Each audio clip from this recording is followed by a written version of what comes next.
Hello friends, welcome to our channel. आज हम बात करने वाले हैं निफ्टी बैंक निफ्टी। आज रिलायंस में एक कॉर्पोरेट एक्शन था। वहाँ पे जो रिलायंस है वो स्प्लिट हुआ है, मतलब बोनस 1:1 का बोनस शेयर इशू हुआ है। तो इस रीज़न से क्या हुआ कि रिलायंस के शेयर्स भी पॉजिटिव थे। तो अभी देखते हैं कि निफ्टी निफ्टी में अगर बात करें तो आज के दिन अगर निफ्टी की बात करें तो निफ्टी का जो लो लगा था वो लो लगा था ऑलमोस्ट 24,130 के आसपास। और जो हाई लगा है आज के दिन का वो 24,494, यानी ऑलमोस्ट 24,500 के आसपास लगा हुआ है। तो आज का दिन जो काफ़ी अच्छा था। आज मंडे था। मंडे को यूजुअली देखा जाता है कि मतलब नेगेटिव मार्केट या फिर साइडवेज ही रहता है यूजुअली। बट आज पॉजिटिव था और काफ़ी अच्छा, एक ऑलमोस्ट 300 पॉइंट का फर्स्ट आवर मतलब फर्स्ट हाफ में एक स्टार्टिंग में निफ्टी ने 300 पॉइंट पॉजिटिव था। उसके बाद से सेकेंड हाफ में क्या हुआ कि सेकेंड हाफ में एक थोड़ा सा सेल ऑफ देखने को मिला है। तो अभी क्या, अभी जैसे हमने बहुत पहले बताया था कि हेड एंड शोल्डर पैटर्न बन रहा है। तो हेड एंड शोल्डर पैटर्न तो बन चुका है ऑलमोस्ट। अगर आप देखें चार्ट डेली टाइम फ्रेम पे तो आपको दिखेगा कि जो हेड एंड शोल्डर पैटर्न है वो बन चुका है। उसका जो अभी नेक्स्ट टारगेट रहने वाला था जो 23,880 के आसपास, वो अभी नहीं आया है। But head and shoulder complete हो चुका है यहाँ पे। तो अब इसके बाद क्या, मतलब हेड एंड शोल्डर पैटर्न बनना था, बन गया। अब इसके बाद क्या, इसके बाद ये हो सकता है कि यहाँ पे अगर RSI देखें डेली टाइम फ्रेम में तो 34 के आसपास आ रहा है। ठीक है। और आने वाले टाइम में हो सकता है कि मार्केट एक बार फिर से थोड़ी सी साइडवेज हो जाए या फिर एक नेगेटिव हो। ये जो पुल बैक आया है ना, ये मतलब कंप्लीटली हम इसको इग्नोर नहीं कर सकते और ना ही इस पर रिलाई कर सकते हैं कि मतलब इससे क्या हुआ कि मतलब एकदम से एक रैली आ गई शार्प।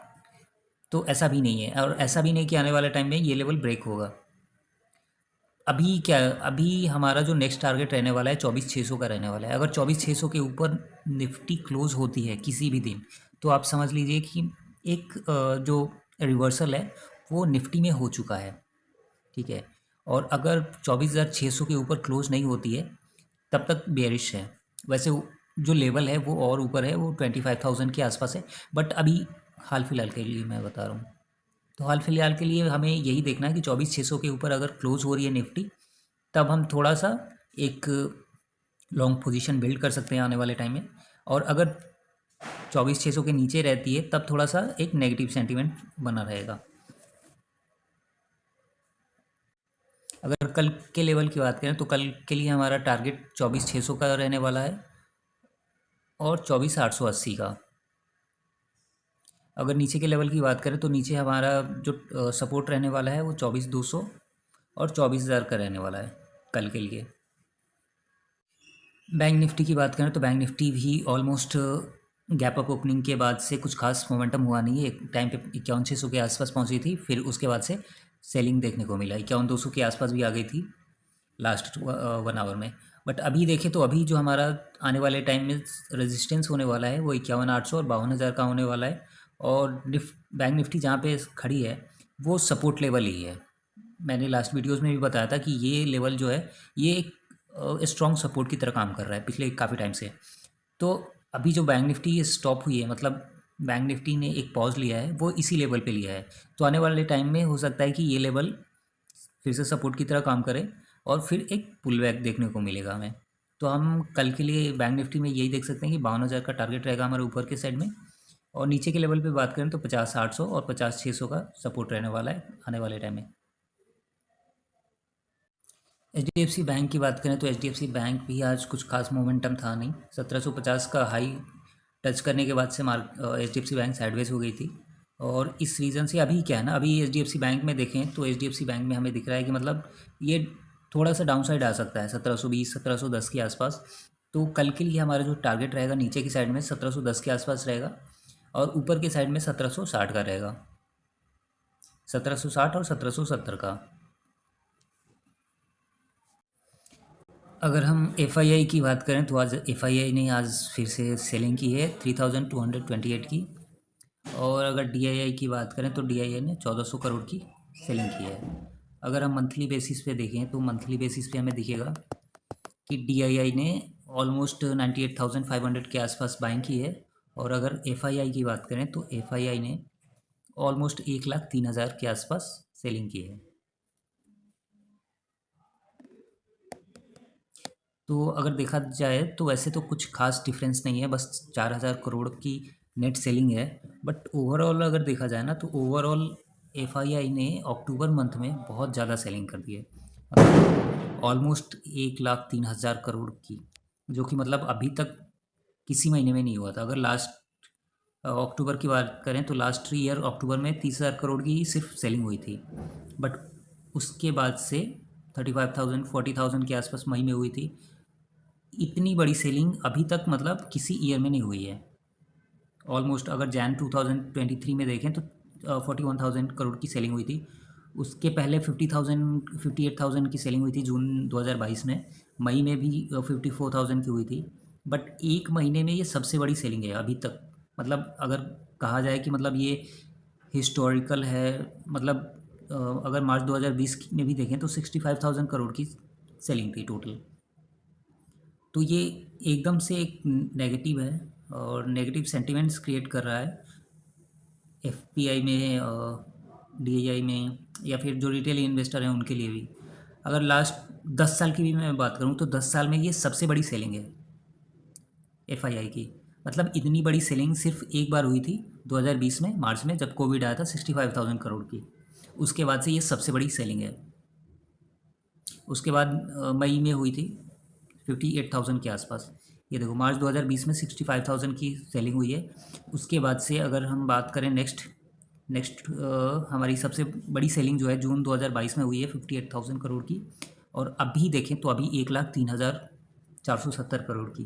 तो जो स्मार्ट मनी है वो कुछ तो मतलब क्या कहते हैं उसको, कुछ तो कहना चाहता है। बट ये क्या कर रहे हैं ये थोड़ा समझना डिफ़िकल्ट है, क्योंकि 1,00,000 करोड़ की एकदम से सेलिंग करना, अक्टूबर में सेलिंग होती है बट इतनी ज़्यादा नहीं होती है। मतलब ऑलमोस्ट अगर देखें तो 5.7% के आसपास दिखा रहा है। तो बहुत ज़्यादा अगर ईयरली हम देखें तो ईयरली में हमें दिखेगा कि 2,28,500 करोड़ की है। ठीक है, 2022 में अकेले 2,78,000 करोड़ की सेलिंग थी। अगर ईयर ऑन ईयर देखें तब हमें जाके दिखेगा कि हमारी जो सेलिंग है वो 2022 के बाद से सबसे बड़ी है। 2022 में ऑलमोस्ट 2.78 लाख करोड़ की थी। बट ऑन एन एवरेज अगर मंथली डाटा पे हम जाते हैं तो मंथली डाटा पे अक्टूबर मंथ में जो सेलिंग हुई है, जो इस महीने में सेलिंग हुई है, वो सबसे बड़ी है। तो निफ्टी में बस अगर निफ्टी में हम मंथली कैंडल देखते हैं तो निफ्टी में हमें दिखेगा कि मतलब एक टाइम पे आरएसआई जो था 80 के आसपास था। ठीक है, और 80 के पास से अभी 70 के आसपास दिख रहा है। ऑलमोस्ट 8% के आसपास फॉल हो चुका है, करेक्शन हो चुका है निफ्टी में टॉप से। और अभी देखें तो अभी इस महीने की जो कैंडल है वो थोड़ी ऊपर क्लोज होती दिख रही है अगर मंथली कैंडल की हम बात करें तो। बट अगर नेक्स्ट मंथ नवंबर में अगर जो मंथली कैंडल है वो अगर 24,600 के आसपास ओपन होकर नीचे की तरफ आती है और 24,000 का जो लेवल है वो अगर ब्रेक होता है, तब हमें जो सेलिंग दिखेगा ना वो बहुत ही ज़्यादा दिखेगा। फिर जो हमारा टारगेट होगा वो 22,800 तक हो सकता है। अभी क्या है कि अभी ये मंथ क्लोज हो रहा है, तो बहुत से लोग जो मंथली बेसिस पे क्या होता है कि मंथली बेसिस पे अपना स्क्वायर ऑफ करते हैं। वैसे एक्सपायरी तो अभी मंथली जो एक्सपायरी होती है, मंथली एक्सपायरी अभी थर्सडे को है। तो ये भी रीज़न है। अभी देखते हैं कि 2 दिन में जो वेंसडे है और थर्सडे है, वेंसडे को बैंक निफ्टी की एक्सपायरी है, थर्सडे को निफ्टी की। तो उसमें क्या दिखता है, क्योंकि डाटा हर दिन चेंज होता है। अगर मैं बैंक निफ्टी की बात करूं तो बैंक निफ्टी जो मंथली कैंडल अगर देखें तो मंथली कैंडल में आपको दिखेगा कि जो आरएसआई है वो 64.5 के आसपास है, लेकिन निफ्टी का जो है आरएसआई वो 69.7 के आसपास है।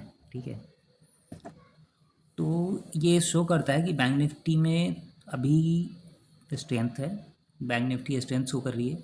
बट निफ्टी में थोड़ा सा वीकनेस है। और अगर आरएसआई की बात करें तो बैंक निफ्टी थोड़ी सी ठीक है, नॉर्मल है।